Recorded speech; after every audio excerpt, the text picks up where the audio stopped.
The sound of splintering wood echoed across the frozen valley at 3 a.m. Another cabin roof had collapsed under the weight of ice and snow. Inside, the Morrison family scrambled in darkness as 12 tons of frozen timber crushed their beds, their stove, everything they owned. They escaped through a window into 40 below air, running through waist-deep snow toward the only light they could see, the warm glow coming from what looked like a massive snowdrift 100 yards away. That snowdrift was Olaf Bjornsson's snow cave, and inside that cave, carved from compacted snow and ice, the temperature was 70 degrees Fahrenheit. A small fire burned in a stone-lined pit. The walls glowed with warm candlelight filtering through translucent ice. A thermometer hanging from the curved ceiling read exactly 70 degrees, while the world outside tried to kill everything in it at 42 below zero. The Morrisons stumbled through the entrance tunnel, crawling on hands and knees through the low passage, and emerged into warmth so sudden it felt like hallucination. Olaf looked up from where he sat mending a fur, unsurprised. "Roof collapsed, yeah?" Morrison nodded, too shocked to speak. His wife was crying, from relief, from cold, from the realization that they'd nearly died while this Norwegian sat in his ridiculous snow cave warmer than they'd been in their log cabin, even with the fire roaring. By the end of February 1888, 9 cabins in the Yukon Valley had collapsed from snow load, structural failure, or both. 13 people had frozen to death in structures that were supposed to protect them. Every single cabin that survived was damaged. Cracked logs, failed chinking, warped doors, roofs sagging under impossible weight. Olaf's snow cave stood perfect, the structure that trappers had mocked as suicide, as the stupidest shelter ever built, as a death trap made from the very element trying to kill them. That cave stayed at 70 degrees through the worst winter the Yukon had seen in 50 years, and it saved every person who'd mocked it. Olaf Bjornsson was 48 years old when he arrived in the Yukon Territory in the spring of 1887, chasing gold and opportunity like thousands of others. But unlike the Americans, Canadians, and Europeans flooding north, Olaf came from Svalbard, an Arctic archipelago where winter meant 4 months of total darkness and temperatures that made the Yukon seem mild. In Svalbard, Olaf had learned something that gold seekers from temperate climates couldn't comprehend. Snow wasn't just cold and deadly. Snow was building material. Snow was insulation. Snow, properly shaped and compacted,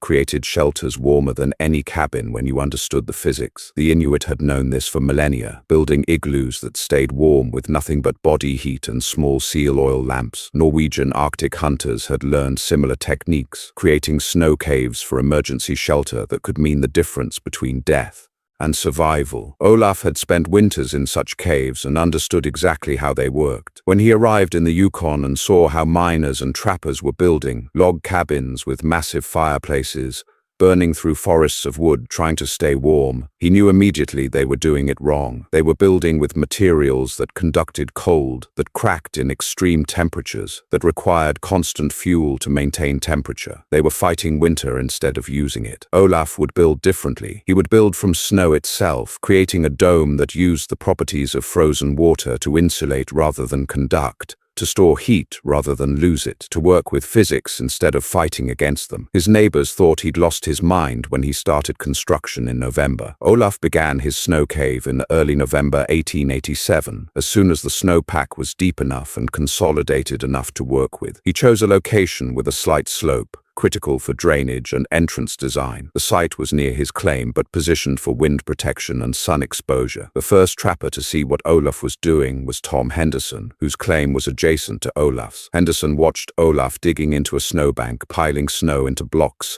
and shaping them into what looked like a dome. "You building a snow fort?" Henderson asked. "Building shelter," Olaf replied. "Snow cave for winter." Henderson stared at him. "A snow cave to live in?" "Yeah, is best shelter in extreme cold, warmer than cabin, uses no wood, cannot burn down, cannot collapse from snow weight. It's made of snow. Snow is cold. You'll freeze to death sleeping in frozen water. Snow is insulator when properly made. Inside will be warm. You will see." Henderson shook his head. "That's the craziest thing I've heard. You can't live in snow. It'll melt from your body heat, then refreeze and trap you, or it'll collapse and bury you, or you'll just freeze because it's made of ice. Have built many snow caves in Svalbard. Know how to make them safe and warm. This is proven technique. Proven where? The Arctic? This isn't the Arctic. Yukon winter is Arctic winter. Same physics apply. Henderson rode away, convinced the Norwegian had gone insane. Building a house from snow. Absolutely ridiculous. But Olaf continued working with methodical precision. His technique was specific and refined through years of Arctic experience. He started by stomping down snow in a circular area about 12 feet in diameter, compacting the base layer to create a firm foundation. Then he began cutting blocks from consolidated snowpack. Not fresh, fluffy snow, but snow that had been on the ground for weeks, compressed by its own weight, transformed into dense material that held shape when cut. Each block was roughly 18 inches long, 12 inches tall,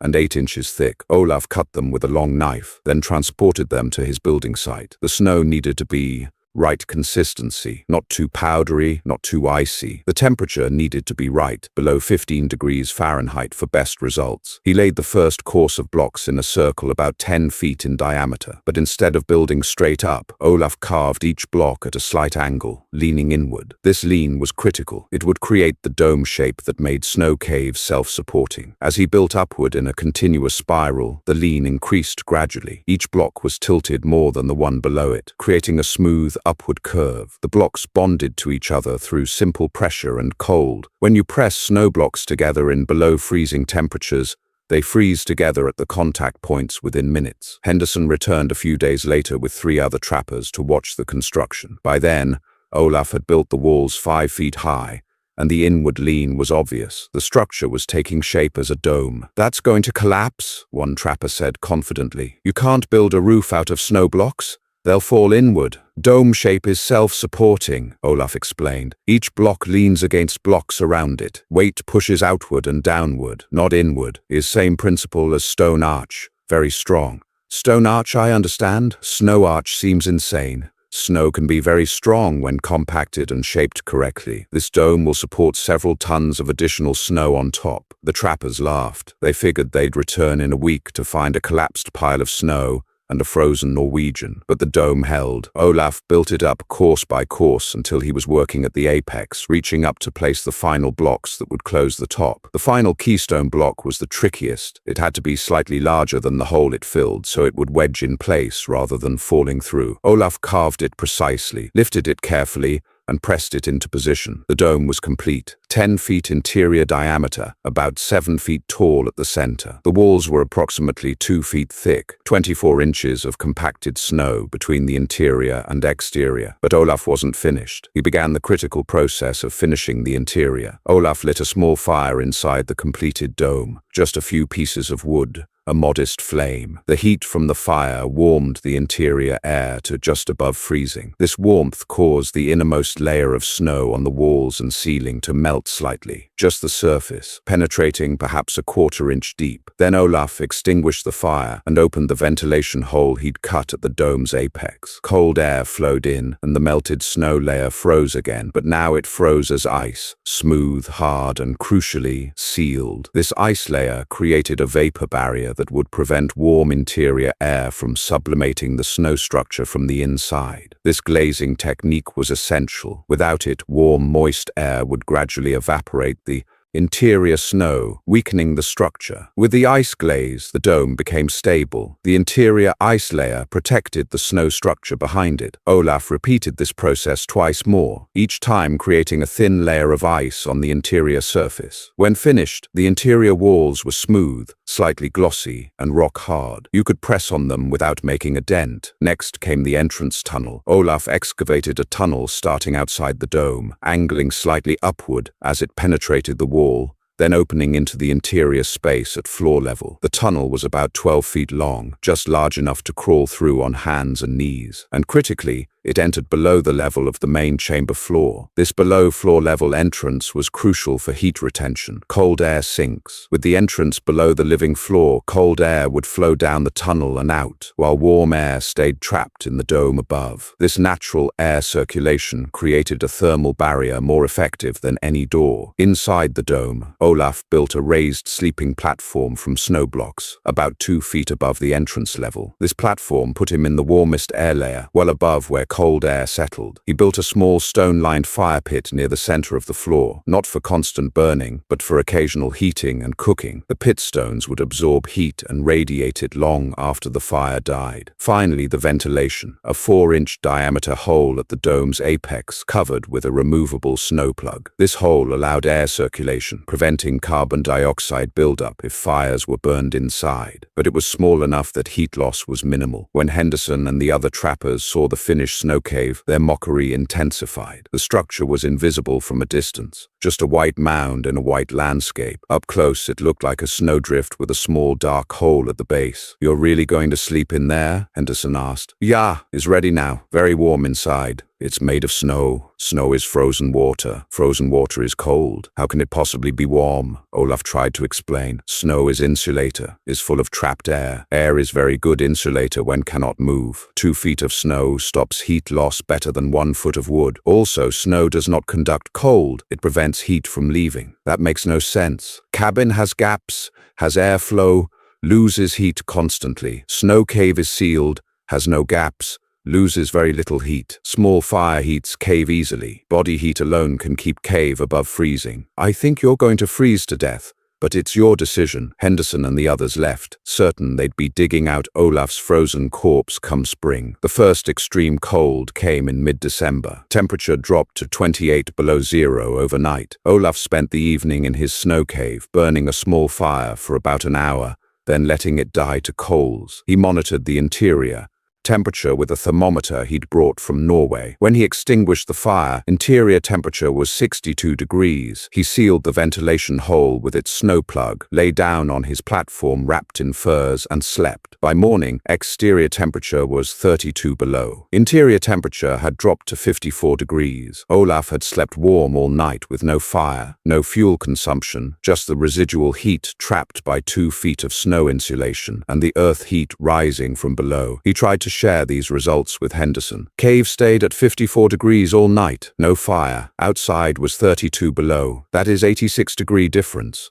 54 degrees isn't warm, that's cold. Is 86 degrees warmer than outside? And that is without fire, without any heat source except what snow insulation traps. If I burn small fire in evening, cave reaches 70 degrees, stays warm all night. 70 degrees? That's impossible. Is physics? Snow has R value, insulation value, of approximately R1 per inch. 24 inches of wall is R24. Very good insulation. Dome shape minimizes surface area for heat loss. No gaps, no drafts. Small heat input creates large temperature rise. Henderson didn't understand R values or thermal dynamics, but he understood temperatures. 70 degrees would be warmer than his cabin got even with a roaring fire. "I'd need to see it to believe it. Come visit tonight. We'll show you." That evening, Henderson crawled through the entrance tunnel, skeptical and uncomfortable with the idea of entering a snow structure. He emerged into the main chamber and stopped, shocked. It was warm. Genuinely warm. A small fire burned in the stone pit, maybe 5 or 6 pieces of wood. The walls glowed slightly with firelight filtering through translucent ice. A thermometer hanging from a cord showed 68 degrees. "How is this possible?" Henderson touched the wall. The ice was cool to the touch, but the air was warm. Snow insulation traps heat. Fire heats small space. Dome shape and entrance below floor level keep warm air trapped inside. Is very efficient system. Henderson stayed for an hour. By the time he left, interior temperature had reached 70 degrees despite the tiny fire. Outside, it was 30 below. The temperature differential was 100 degrees. "This is the warmest I've been since October," Henderson admitted. "Yeah, snow cave is best shelter for extreme cold. Uses very little fuel. Cannot collapse from snow load. Additional snow only adds insulation. Cannot burn down. Cannot be damaged by temperature extremes." Henderson crawled back out through the tunnel, his mind reeling. Everything he thought he knew about shelter and cold was wrong. The Norwegian had built a perfect survival shelter from the material everyone was trying to keep out of their cabins. Word spread. Over the next weeks, curious trappers and miners visited Olaf's snow cave. All had the same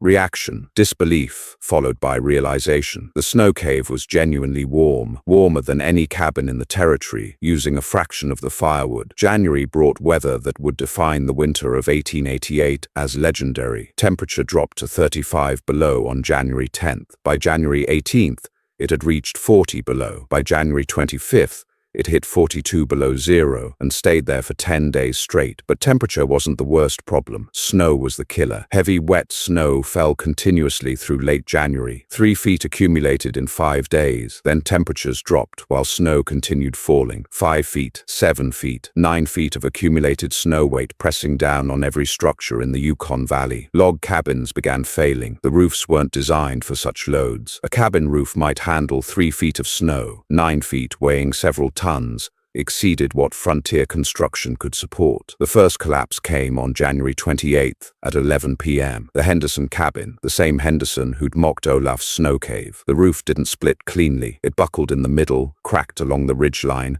then imploded inward. Henderson, his wife, and 2 children were sleeping when 12 tons of logs, snow, and ice crashed down on them. They survived by miracle. Henderson's sleeping position happened to create a small pocket that wasn't crushed. They dug themselves out, grabbed what they could, and ran through the night to Olaf's snow cave. Olaf heard them shouting outside. "Come in! Come in!" he called. They crawled through the entrance tunnel, 4 people coated in snow, shaking from cold and shock. Inside, the cave was 70 degrees. The small fire had been burning for an hour. The Henderson family stood in the center of the dome, dripping snow, unable to process what they were feeling. "Our roof collapsed," Henderson said numbly. "Everything's destroyed. We almost died." "Yeah, I hear the crash. Snow load is too much for flat roof cabin. But here, snow load makes cave stronger. More snow means more insulation." Mrs. Henderson was crying. "This cave, it's made of snow. How is it this warm? 2 feet of snow insulation, dome shape for strength, small fire for heat. Body heat from all of us also helps. Is very efficient." The Hendersons stayed. There was nowhere else to go. 2 nights later, the Morrison cabin collapsed at 3 a.m. They escaped and joined Olaf's cave. Then the Williams cabin failed. Then 3 more in one horrific night when the snow load reached its maximum. 11 feet of accumulation pressing down on structures built for 3 or 4 feet at most. By February 5th, 9 cabins had collapsed completely. 4 more were so damaged they were uninhabitable. 13 people were dead, some crushed in collapses, others who'd frozen trying to reach help through impossible snow, others who'd made it to damaged cabins only to freeze because fires couldn't keep failing structures warm. Olaf's snow cave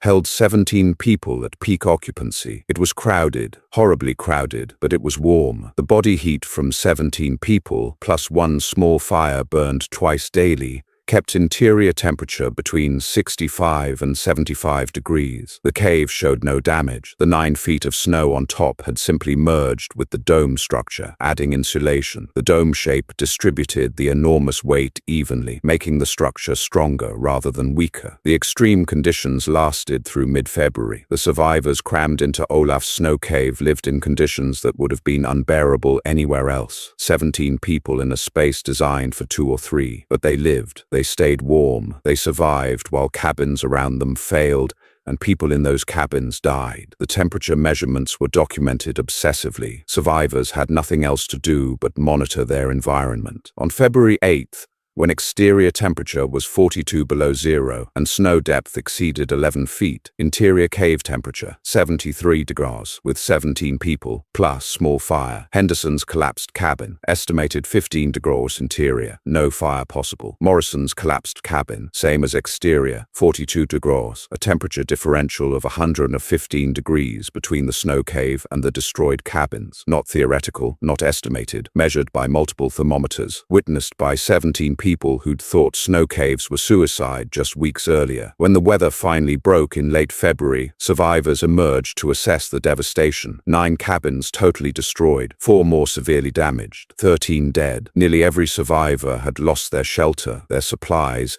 everything they owned. Olaf's snow cave stood perfect. The structure that everyone had mocked as ridiculous had saved 17 lives. The shelter built from frozen water had proven superior to every cabin built from logs and nails, and all the materials civilized people considered proper. Tom Henderson organized what was left of the community. 38 survivors out of 51 people who'd been in the valley in January. They gathered in the largest damaged cabin that was still partially standing. 9 cabins collapsed, 13 14 people dead, 38 survivors. 17 of us survived because Olaf let us crowd into his snow cave. The cave we all called ridiculous. The cave we said would collapse and bury him. The cave made from the snow that destroyed our cabins. He turned to Olaf. You tried to tell us. You explained the physics. We laughed at you. I'm sorry. And I'm asking, will you teach us to build these? Over the following weeks, Olaf taught snow cave construction to every survivor willing to learn. The technique was specific. Step 1, site selection, slight slope for drainage, wind protection, adequate snow depth, minimum 8 feet of consolidated snowpack. Step 2, snow assessment, test snow consistency. Must be compacted enough to hold shape when cut, not so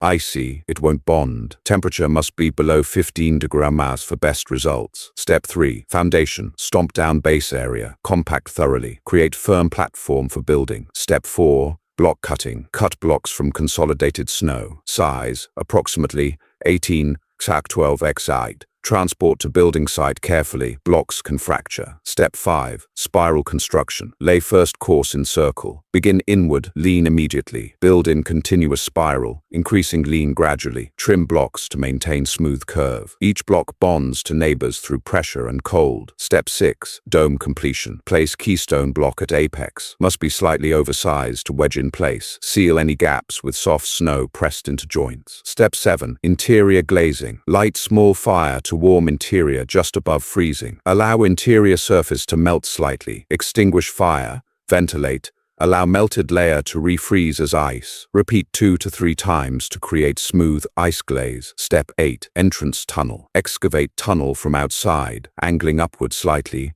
opening below main floor level. Keep tunnel narrow, easier to block cold air. Step 9, interior platforms. Build raised sleeping platform from snow blocks. Create fire pit with stone lining if stones available. Step 10, ventilation. Cut 4-inch hole at apex. Create removable plug from snow block. The survivors built 14 snow caves before the end of winter. Everyone performed as Olaf had promised. Interior temperatures 65 to 70 degrees with minimal fire. No structural issues despite continued snow accumulation, perfect stability through temperature fluctuations. The technique spread beyond the immediate valley. By 1890, snow caves were recognized as legitimate survival shelters throughout the Yukon and Alaska. Miners, trappers, and indigenous people shared knowledge. The design evolved slightly. Some made them larger, others added multiple chambers, but the core principles remained. Modern thermal analysis explains exactly why Olaf's snow cave worked so dramatically well. Snow as insulation. Compacted snow has an R value, thermal resistance,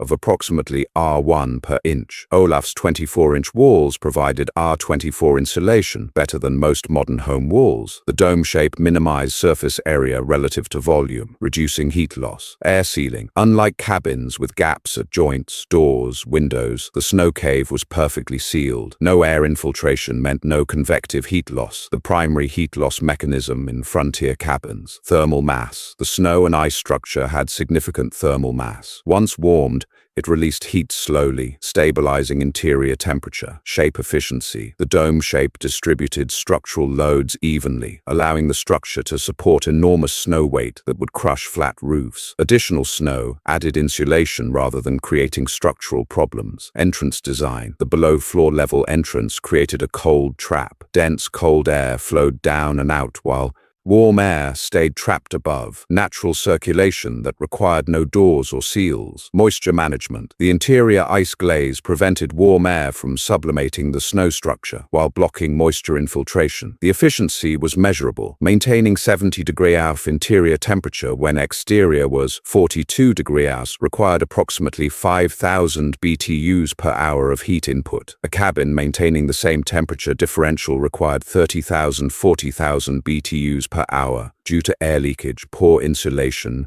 and inefficient shape. Olaf's fuel consumption was 1/6 to 1/8 of cabin requirements. Olaf Bjornsson survived the winter of 1888 and continued living in the Yukon until 1903. He built snow caves every winter, teaching the technique to anyone interested. His original 1887 cave, rebuilt annually, sheltered dozens of people over the years. The winter of 1888 became known as the Cabin Collapse Winter in Yukon history. Official records documented 9 structural failures and 13 deaths in a single valley, catastrophic mortality rate of nearly 25%. The survivors' accounts consistently credited Olaf's snow cave with saving the 17 who sheltered there. Tom Henderson rebuilt in the spring of 1888, but he also built a snow cave every autumn. In his 1902 memoir, he wrote, "I called Olaf Bjornson's snow cave the most ridiculous shelter ever built. I said he'd freeze to death sleeping in frozen water. Then my cabin collapsed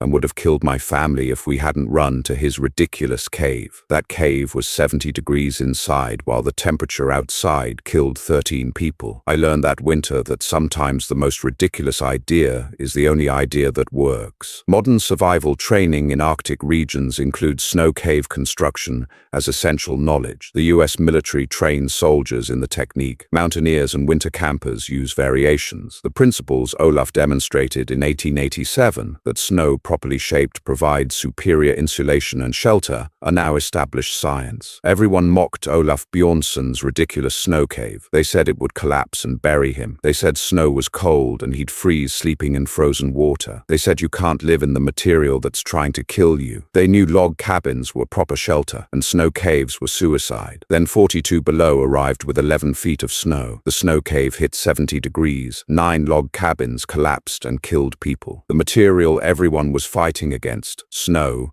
became the only material that worked when properly understood. The ridiculous became survival. The suicide shelter saved 17 lives, and the Norwegian everyone mocked proved that sometimes you don't fight winter, you build with it.